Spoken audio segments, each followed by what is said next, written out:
12절까지 말씀입니다. 팔복의 말씀입니다. 마태복음 5장 1절부터 12절까지 말씀을 우리가 한 절씩 생각하면서 또 묵상하면서 함께 교독하도록 하겠습니다. 예수께서 무리를 보시고 산에 올라가 앉으시니 제자들이 나아온지라. 심령이 가난한 자는 복이 있나니 천국이 그들의 것이며,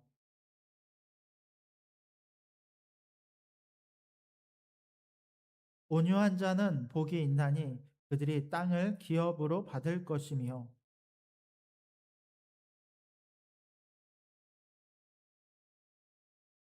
긍휼히 여기는 자는 복이 있나니 그들이 긍휼히 여김을 받을 것이며,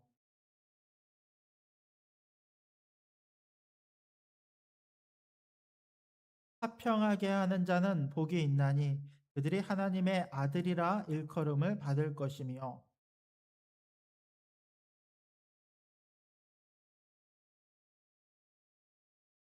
나로 말미암아 너희를 욕하고 박해하고 거짓으로 너희를 거슬러 모든 악한 말을 할 때에는 너희에게 복이 있나니 즐거워하라. 하늘에서 너희의 상이 큼이라. 너희 전에 있던 선지자들도 이같이 박해하였느니라. 아멘. 이 시간에는 우리 헷세드 찬양대 나오셔서 하나님께 찬양을 영광 돌리실 때 많은 은혜 받으시기 바랍니다.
감사합니다. 제가 잠깐 기도하겠습니다. 하나님, 복된 주일, 우리가 주의 복음을 듣고자, 주의 말씀을 듣고자 이 자리에 모였습니다.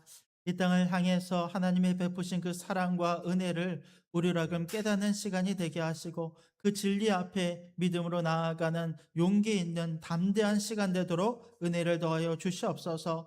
주의 말씀을 받고 이 땅에 나아가 빛과 소금으로 살아내는 우리가 되게 하시고, 주님의 귀한 군사가 되어 이 땅을 하나님 나라로 온전히 세워가는 거룩한 주의 백성들 되도록 은혜를 더하여 주시옵소서. 이 시간 오직 말씀이 우리 안에 온전히 들어오는 귀한 시간 되게 하여 주시옵소서. 주님, 모든 것을 주님께 맡기오며 살아계신 예수님의 이름으로 간절히 기도드립니다. 아멘. 우리 옆 사람과 인사 나누도록 하겠습니다. 사랑합니다. 축복합니다. 사랑합니다. 축복합니다. 복된 주일날 우리 사랑하는 성도님들의 얼굴을 보면 그렇게 반가울 수가 없어요. 하나님께서 우리 안에서 각각의 지체들을 통해서 하나님의 온전한 교회를 세워나가는 은혜를 또 함께 소망하기를 원합니다. 제가 지난주 토요일 날 개인적으로 알고 지내는 선교사님 이제 자녀가 결혼을 하게 되었어요. 제가 이제 가르쳤던 제자이기도 하는데 종로에서 결혼식이 있어서 결혼식을 참석을 했습니다. 그리고 이제 돌아오려고 이제 버스를 기다리고 있는데 그날 따라서 버스가 안 오는 거예요. 알고 봤더니 종로 쪽에 그 행사가 있어 갖고 아예 그 버스 자체가 다니질 않더라고요. 근데 이제 거기는 제가 이제 자주 다니는 길도 아니고 버스 정류장이 어디 있는지도 모르겠고 이게 참 난감하더라고요. 그래서 '무조건 걷자.' 그래서 그 교회를 향해서 이제 걷기 시작했어요. 가다 보니까 얼마 되지 않아서 익숙한 거리가 나오더라고요. 대학로 딱 나오는 거예요. 근데 대학로가 무엇이 유명하죠?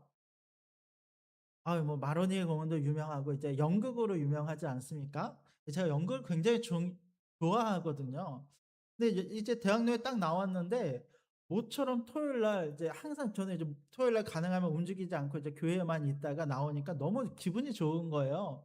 근데 가만히 보다 이제 연극이 갑자기 생각이 나서 이제 좀 한번 찾아봤더니 마침 당근으로 나눔을 하는데 20분 뒤에 시작하는 연극을 나눔을 하는 거예요. 그게 시간이 얼마 안 남았으니까. '이게 웬 떡이야.' 그래 갖고 잡아서 '연극을 봐야겠다.' 이 뮤지컬이더라고요. 그래서 딱 이제 그 사람에게 이야기를 해서 표를 받아 갖고 인제 바로 연극을 보러 갔어요. 연극 제목이 뭐였냐면 헤이그라고 하는 연극이었어요.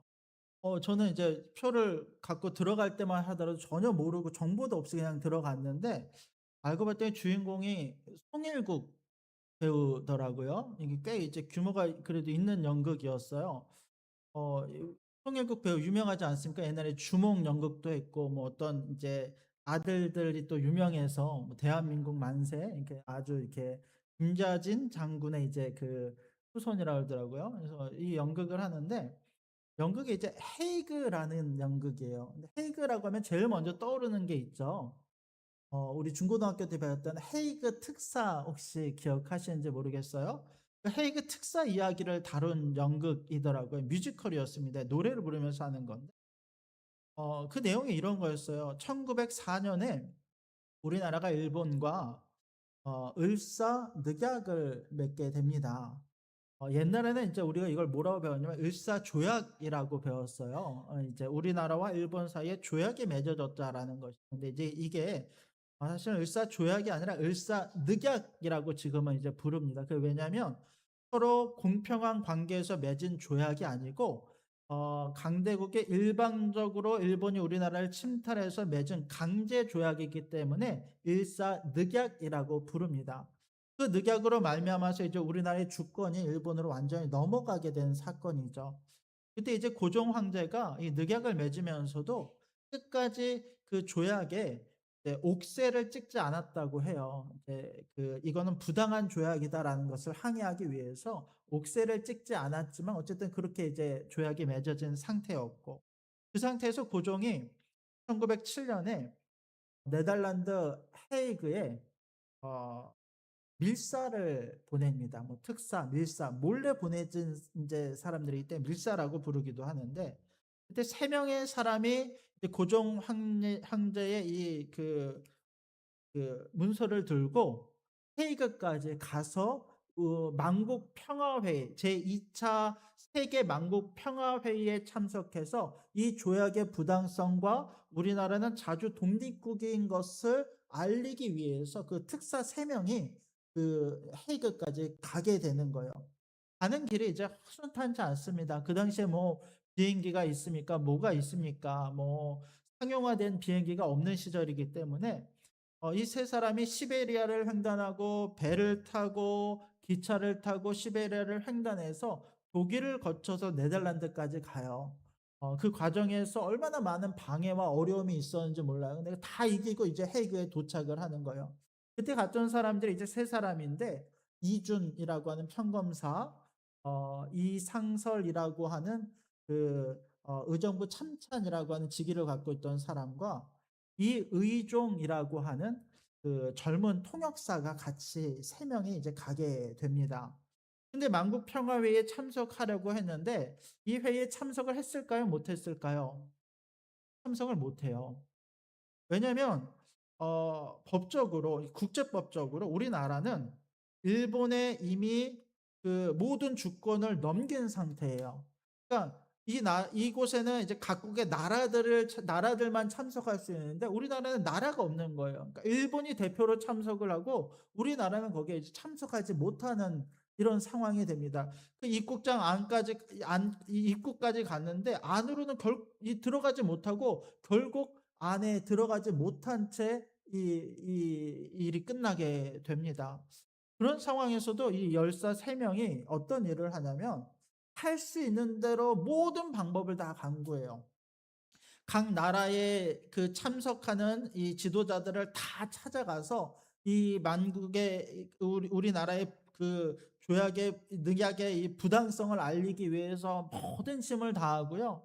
그리고 기자들을 모아서 이제 굉장히 유명한 이 연설을 했다고 해요. 한국의 어떤 부당함을 알리는 연설을 통해서 모든 것들을 좀 알리고자 하는 그런 열심과 열정을 가지고 그 모든 것들을 행합니다. 그런데 결국 그 만국 회의장에는 입장하지도 못하고 또 그 과정에서 이준이라고 하는 이 평검사는 죽음을 맞이하게 되죠. 저희가 어릴 때에는 이준 열사의 죽음을 어떻게 배웠었냐면 기자들 앞에서 자결을 했다라고 저희는 어렸을 때 배웠던 기억이 있거든요. 저는 그렇게만 알고 있었는데 사실 실제로는 자결을 한 건 아니었다고 해요. 그곳에서 우울분과 스트레스로 말미암아서 병에 걸렸고 그 병에 걸린 상태에서도 부당함을 알리기 위해서 곡기를 끊은 상태에서 마지막 죽음을 맞이했다라고 이야기를 합니다. 그래서 이제 "순국했다."라는 표현을 사용을 하는데 그렇게 이제 죽음으로 끝나게 되는 것을 보게 됩니다. 근데 이 뮤지컬을 제가 보면서 저는 이제 무슨 생각을 했냐면 뮤지컬 자체도 물론 이제 재미있고 의미가 있었습니다만 저는 어디에 이렇게 딱 꽂혔냐면 이 세 사람은 과연 무엇을 위해서 그 먼 곳에 가서 또 죽음을 맞이하게 되었는가라고 하는 궁금증이 떠나지 않는 거예요. 이제 사실은 딱 있잖아요. 팩트와 스토리는 이미 있어요. 근데 과연 이 사람들을 움직인 것은 무엇이었는가? 뭐 과거에 우리나라에 이제 독립운동했던 모든 열사들이 그렇습니다만 이들은 과연 어떤 마음으로 죽음까지도 불사한 채 이 일을 감당했는가라고 하는 그런 어떤 의문이 제 안에 계속 들더라고요. 여러분 오늘날은요. 여러분 이런 일을 아마도 많이 못하지 않을까 싶어요. 여러분 오늘날의 최고의 가치는 늘 돈이에요. 이것이 나에게 이득이 되는가, 돈이 되는가가 가장 중요한 가치이고 돈이 되지 않으면 어떤 일도 하지 않는 것이 바로 우리의 모습입니다. 다음 세대 아이들이 그 어떤 기준을 가지고 움직인다라는 거예요. 이런 시대에서 과연 우리가 의, 옳다라고 하는 것을 위해서 생명을 거는 그 일들을 과연 우리는 '나는 할 수 있는가?'라고 하는 의문이 해서 들더라라는 것입니다. 여러분 이들은요. 옳다고 여기는 의, 또 지키고 싶은 의, 또 나를 빼앗긴 것에 대한 부당함과 독립국으로서 다시 주권을 찾아야 된다는 의의를 가지고 행했고 그것을 위해서 생명을 걸었던 사람들이 바로 이런 사람들이었다라는 것이죠. 여러분 오늘 성경도 우리에게 의라고 하는 것에 대한 주제를 우리 가운데 던집니다. 물론 여러분 성경이 말하는 의와 앞서 이야기했던 헤이그 특사가 가졌던 의라고 하는 것은요, 본질적으로 다른 의입니다. 그러나 그 가치에 있어서, 그러니까 그 가치를 지키기 위해서 행했던 그 사람들의 모습을 보면서 우리 안에 우리는 본질적인 의를 지키기 위한 어떤 마음을 가지고 있는가를 다시 한번 생각하게 되더라라는 것입니다. 여러분 오늘 성경은 우리에게 이렇게 말씀합니다. 우리 5장 6절 말씀 같이 한번 읽어볼까요? 5장 6절 말씀입니다. 읽겠습니다. 시작.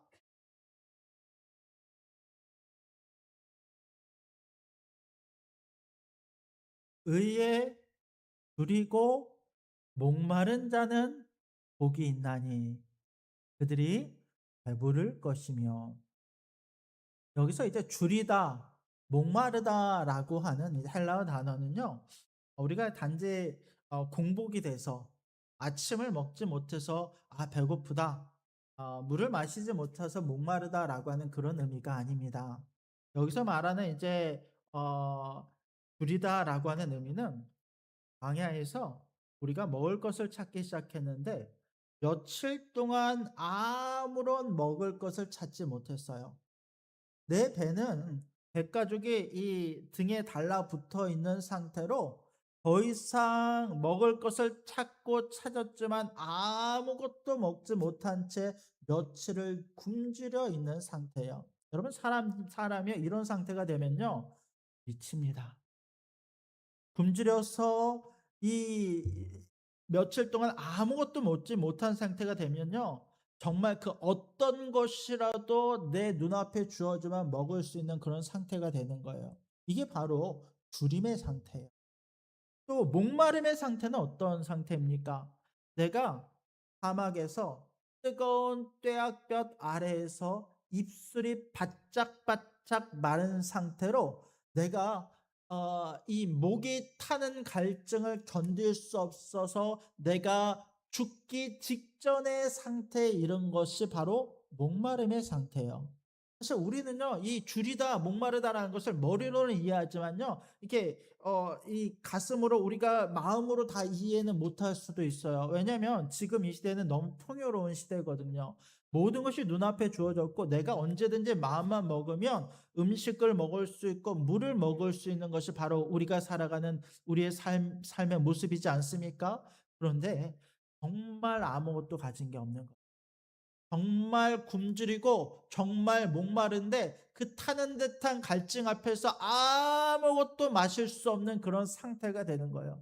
그런 상태에서 이 사람이 또 우리가 그 먹을 것과 마실 것을 위해서 타는 그 갈망으로 그것을 소망하면서 어떻게든 그것을 붙잡아 내 입에 넣겠다라고 하는 그 마음이 우리 안에 간절한 그런 상태라는 거예요.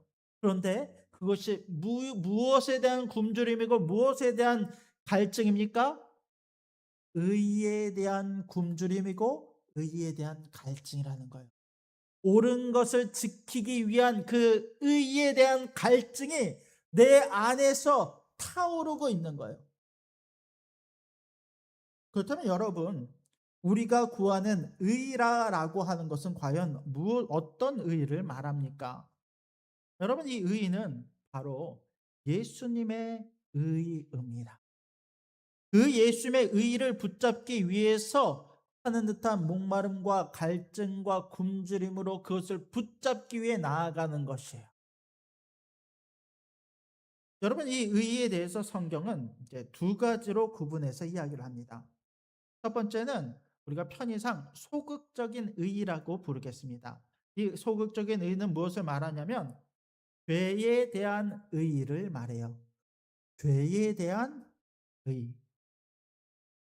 여러분 우리 개혁주의 신앙은 인간의 전적인 타락을 전제합니다. 아담 이후에 우리 인간은 완전히 타락해서 하나님을 기쁘시게 할 만한 선한 것이 내 안에 단 1%도 없는 상태가 되었어요. 칼빈은요, 마태복음 5장 6절에 이 의에 대한 이야기를 하면서 이런 이야기를 해요. 우리 안에는 철저히 빈곤하고 비참함을 깨달은 사람만이 하나님의 의를 갈망할 수 있다. 자신의 공로로 배부르고 배부르다고 착각하는 자들은 결코 이 갈증을 경험할 수 없다라고 이야기를 합니다. 죄에 대한 의에 대한 이야기예요. 여러분 바리새인을 보십시오. 그들은 일주일에 2번을 금식을 했어요. 그리고 11조를 꼬박꼬박 냈습니다. 그러면서 이들은 이렇게 이야기를 합니다. 나는 저 세리들과 창녀들과 다릅니다. 그는 스스로를 의롭다 여기면서 스스로를 배불러 했어요. 내 안에 이미 의가 있다고 생각했고 그런 그에게는 어떠한 주림과 목마름도 없는 상태였습니다. 이런 사람들은 의에 대한 갈급함이 있을 수가 없어요. 그러나 성경은요, 성령님께서 우리의 눈을 열어주셨을 때 우리는 우리 내면에 있는 죄의 실체를 보게 된다라고 말씀합니다. 내 안에 겉으로는 그럴듯하게 포장하고 예배단에 와서 교회에 와서 앉아 있지만 내 속에는 해결되지 않는 본질적인 죄의 모습이 있다는 거예요. 내 내면에는 다른 사람을 짓밟고 올라서려고 하는 교만함이 우리 안에 있고 내 안에는 틈만 나면 피어오르는 미움과 시기와 질투가 내 안에 있어요. 내 안에는 보이지 않는 곳에서 저지르는 추악한 생각과 이기심이 내 안에 가득 들어 있다라는 것입니다. 이 더러운 죄를 성령님께서 내 안에 내주에 계실 때 그 죄의 모습을 마주하게 하시고 그 죄를 깨닫게 하시는 거예요. 그러면 우리는 이 죄로 말미암은 하나님의 단절을 견딜 수가 없어서 이 죄로부터 벗어나고자 하는 그리고 하나님이 주시는 그 의로 말미암아 구원을 얻고자 하는 그 갈망이 내 안에 폭발적으로 그 열망이 드러나게 된다는 거예요. 죄를 깨닫게 되면 그 죄로부터 벗어나고 싶어서 하나님을 바라보며 하나님을 의지하며 내 안에는 죄를 통하여 그 죄를 회개하며 울부짖는 통회함으로 그 하나님의 의를 붙잡고 주님 앞에 나아가고자 하는 그 갈망이 우리 안에 샘솟게 된다라는 것입니다. 이 불의함이 깨닫고 이 불의함에서부터 벗어나고자 하는 마음, 그때 터져나오는 이 부르짖음이 바로 의에 줄이고 목마른 자의 기도다라고 성경은 말씀하고 있다라는 것입니다. 여러분 보시죠. 그런데 이때 우리가 바라보는 의가 무엇입니까? 이때 우리가 구해야 하는 의는 내가 만든 의가 아니에요. 나를 대신해서 십자가에 죽으시고 율법의 모든 요구를 완전하게 이루신 예수님의 의만을 바라보며 나아가는 것, 그것이 우리가 바라봐야 되는 의의 모습이다라고 우리 가운데 말씀하고 있다라는 것입니다. 그러면 동시에 성경은 두 번째 의, 적극적인 의에 대해서 우리 가운데 이야기를 합니다. 이것은 뭐냐면 여러분 우리가 앞서 이야기한 죄가 씻김 받은 그 의는 여러분 그 자체가 이미 완전합니다. 우리가 편의상 소극적인 의라고 표현하긴 했지만 그렇다고 이게 상대적으로 작다라는 의미는 아니에요. 그 의 자체는 우리가 구원받은 의 자체는 그 자체가 완전하고 완벽합니다.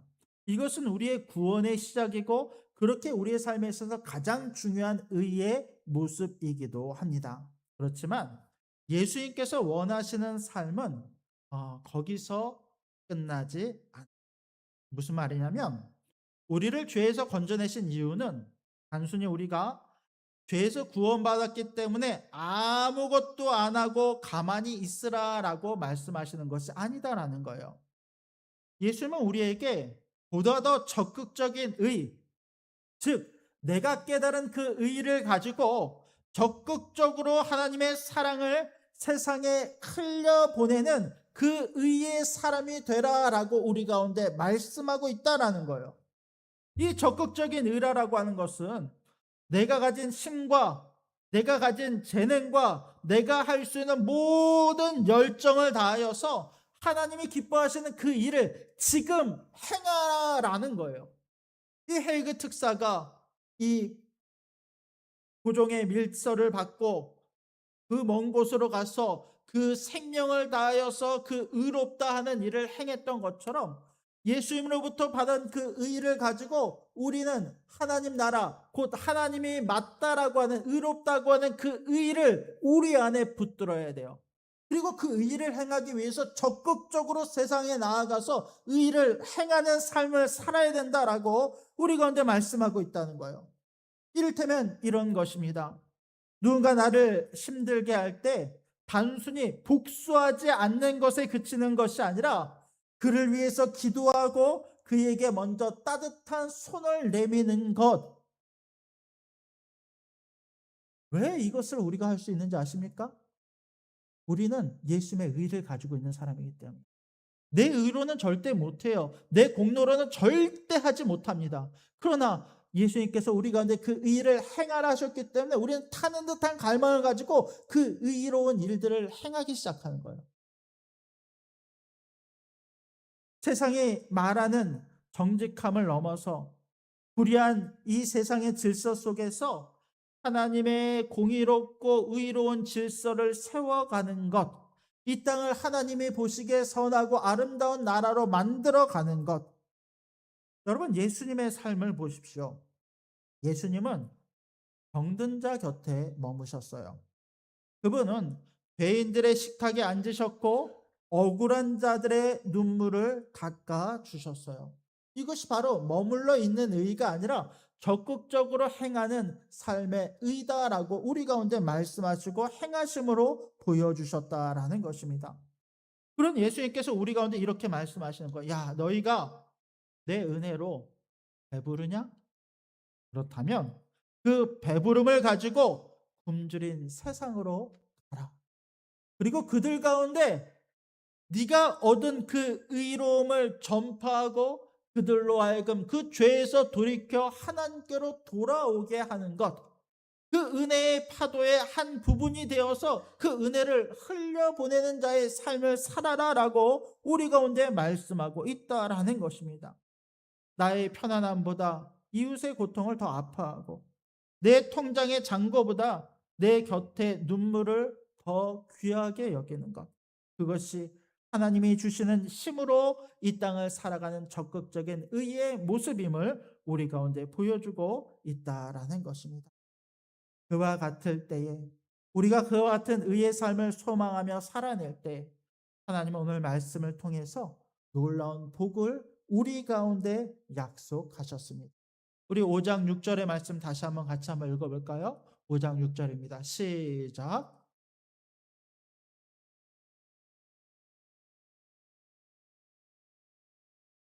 하나님은 우리 가운데 이렇게 약속하셨어요. 그들이 배부를 것이다. 여기서 배부르다라고 하는 것은 가축이 푸른 풀밭에서 배를 든든하게 채워서 만족함 가운데 쉬고 있는 상태를 이야기해요. 그토록 의에 줄이고 갈망하며 죄에 대해 애통하며 하나님의 선한 길을 소망하며 살아갔던 우리 가운데 이전에는 차지 못하는 굶주림과 배고픔과 갈망 가운데 있었던 우리 가운데 넉넉한 배부름으로 우리를 채우시고 이 푸른 초장 가운데 우리를 누이시는 은혜가 우리 가운데 주어진다라고 약속하고 있다라는 것입니다. 여러분, 세상의 욕망은요, 채워도 채워도 밑빠진 독과 같아요. 아무리 채워도 만족함이 없이 끊임없이 달려가는 폭주하는 기관차와 같습니다. 그러나 하나님이 주시는 의는 우리를 완전히 만족시키시는 의이라는 것입니다. 십자가에 흘리신 그리스도의 보혈은 우리의 모든 죄악의 굶주림을 영원히 채우고도 남을 만큼 평안 은혜를 우리 가운데 채우시는 줄로 믿으시기 바랍니다. 여러분, 말씀을 정리하겠습니다. 여러분, 의로운 삶을 살아라라고 하는 것이 우리는 이렇게 생각할지도 몰라요. 아, 나는 그냥 죄에 대한 의로움을 가지고 구원을 얻은 자가 되었으니 앞에 나아가는 의, 이 땅에서 정의로 하나님의 정의를 세우는 의는 다른 사람이 할 거야라고 생각할 수도 있어요. 나보다 더 능력이 있는 사람, 나보다 더 영성이 있는 사람, 나보다 더 지혜가 있는 사람, 또 나는 이미 나이가 들었으니까 나보다 더 열정이 있는 사람들이 그 일을 행할 것이다 라고 생각할 수도 있습니다. 그러나 오늘 성경은, 오늘 예수님께서는 이 말씀 속으로 나를 부르셨어요.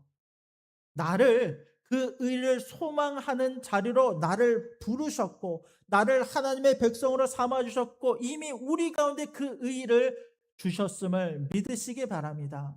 이제 우리는 이곳에 머물러 있는 것이 아니라 그 의를 가지고 헤이그나 더 세상 끝이나 우리가 할 수 있는, 우리가 주어진 모든 우리의 지경 가운데 그 의를 행하며 살아가는 열정과 복음이 넘치는 우리가 될 수 있기를 원합니다.